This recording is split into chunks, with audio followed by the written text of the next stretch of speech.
안녕하세요. 송약사의 아프지마입니다. 오늘은 갑상선 기능 저하의 가장 중요한 원인이라는 동영상을 올립니다. 갑상선 기능 저하증은 현대 여성 10명 중에 7명 정도에게 증상이 나타나고 있다고 합니다. 상당히 흔한 증상이라고 할 수 있고요. 요즘은 남성들에게도 점차 환자가 증가하고 있다고 하네요. 갑상선 기능 저하증이란 목 앞부분에 있는 갑상선이라는 조직에서 우리 몸의 대사를 조절해주는 호르몬을 분비하게 되어 있는데 그 호르몬이 적게 분비되는 증상을 말함이고요. 그로 인해 나타나는 증상들은 갑상선 부위가 커지고 머리카락과 눈썹이 잘 빠지게 되고요. 부종이 나타나기 쉽고 피부가 건조하고 거칠어지고 심장 박동이 느려지고 변비가 생기면서 식욕도 줄어들고요. 또 불임이 되거나 월경량이 많아지거나 수족 냉증이 나타날 수 있고요. 근육통이나 관절통이 쉽게 나타나고 몸무게가 증가하기 쉽고 기억력은 떨어지고 추위에 민감하고 피로를 쉽게 느끼게 됩니다.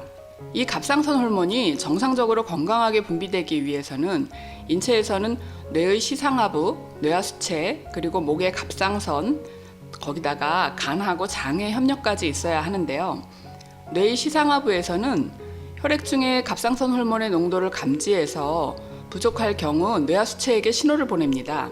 신호를 받은 뇌하수체에서는 갑상선에게 호르몬을 더 많이 분비하라고 또 신호를 보냅니다. 그럼 갑상선에서는 T4라는 요오드가 4개 붙어 있는 갑상선 호르몬을 만들어내고요. 이 호르몬이 우리 몸에 작용을 하기 위해서는 활성형으로 변화가 되어야 되는데 그 작용은 간과 장에서 이루어진다 합니다. 이 설명을 듣고 나니 여러분은 갑상선 호르몬이 건강하게 대사되기 위해서 뇌의 시상하부와 뇌하수체 그리고 갑상선 거기에 간하고 장까지 모든 장기의 협력이 필요하다는 것을 알겠지요. 그 중에서도 직접적인 호르몬을 생산하는 뇌하수체와 갑상선의 역할이 가장 중요합니다. 그런데 여러분, 뇌하수체와 갑상선이 우리 몸에서 위치가 어떻게 되는지 아시겠죠? 머릿속하고 목에 있잖아요. 이 장기의 위치가 갑상선 기능 저하증이 그렇게 많아지는 원인과도 연관이 있다는 것을 말씀드리고 싶고요. 갑상선 기능 저하증에 대한 동영상은 진작 올리고 싶었는데 이제야 올리는 것은 여러분에게 혈허와 혈관 막힘의 개념 정립이 된 후에야 제가 이야기하는 원리를 이해할 수 있을 것이어서 뒤로 미루어 온 것이거든요. 오늘 제가 이야기하고자 하는 것은 갑상선 기능 저하증이 생기는 원인과 그 증상에서 벗어나는 원리인데요. 물론 모든 갑상선 기능 저하증 진단을 받은 분에게 오늘 제 이야기가 적용된다고는 생각하지 않고요.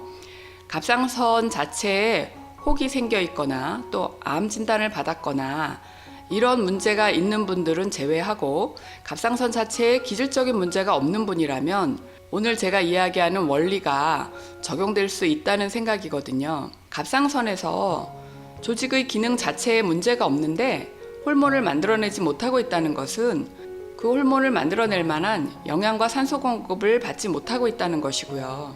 우리 몸에서 호르몬을 생산하는 모든 장기는 컨베이어 벨트 시스템과 같다고 생각해요. 호르몬을 생성하는 데 필요한 재료가 모두 들어오면 호르몬을 만들어낼 수 있다는 거죠.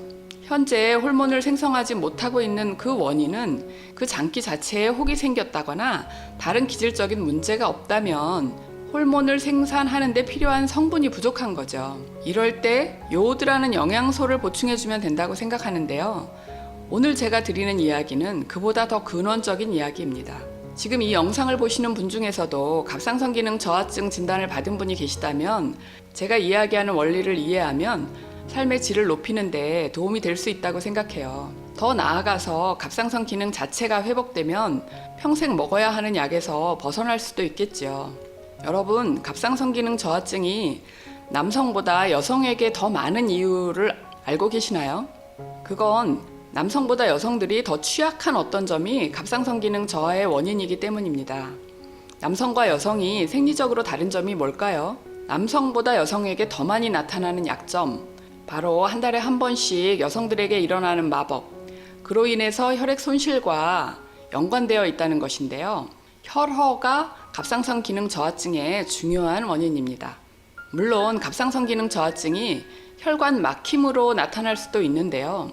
여성들의 경우에는 상대적으로 혈어에 의해서 나타나는 갑상선 기능 저하증이 훨씬 많다는 것이고요. 갑상선 기능 저하로 나타나는 증상들을 잘 비교해 보면 우리 몸에 피가 부족해서 나타나는 혈어 증상들하고 거의 일치한다는 것을 알 수 있고요.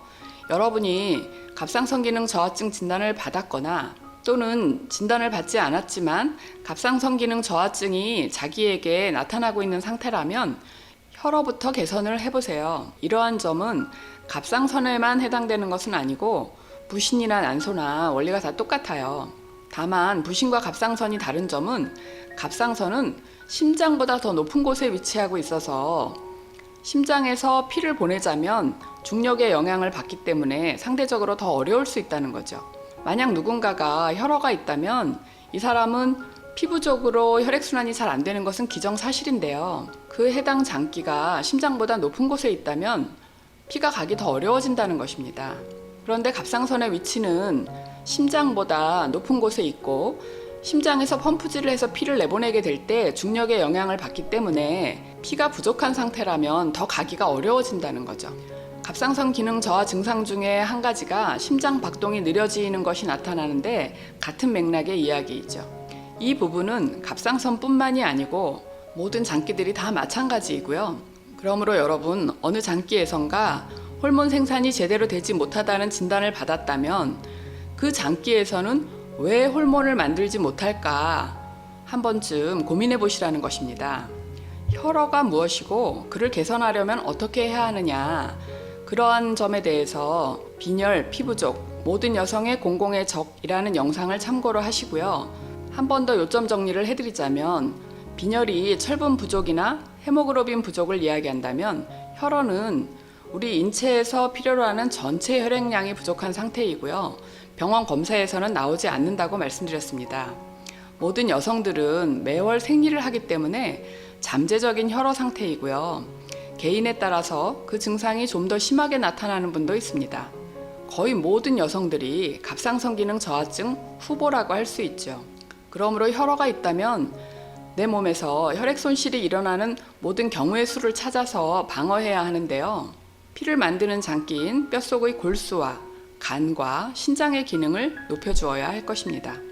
여기까지의 이야기만으로 이미 자신의 문제가 뭐였겠구나 감을 잡으신 분들이 계실 것 같습니다. 이 영상으로 갑상선 기능 저하증을 가지고 있는 많은 분들이 도움이 되기를 바라는 마음이고요. 여기까지의 이야기가 도움이 되셨다면 좋아요. 앞으로도 영상을 계속 보실 예정이라면 구독과 종 모양을 눌러주세요. 감사합니다.